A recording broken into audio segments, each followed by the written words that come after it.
Comecei a ida solteiro no transporte de carga pesada, por gostar de longas viagens e arrumar muitas namoradas. Escrevi na minha cabine uma frase que achei engraçada: esse é um motel ambulante, reservado pra minhas amantes, e a cama está sempre ocupada.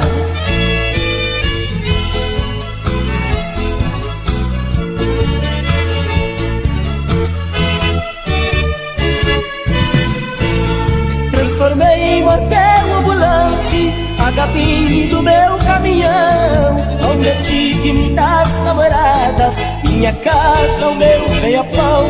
Sempre uma mulher diferente, me casei, mas não mudei nada, até mesmo a lua de mel eu passei nesse mesmo motel, estacionado à beira da estrada.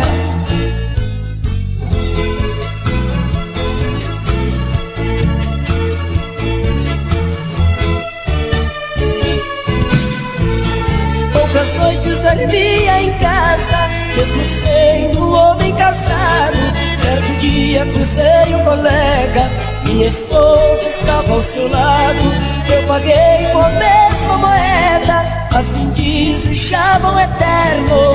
Perdi o amor verdadeiro, por isso mudei o letreiro, motel ambulante do inferno.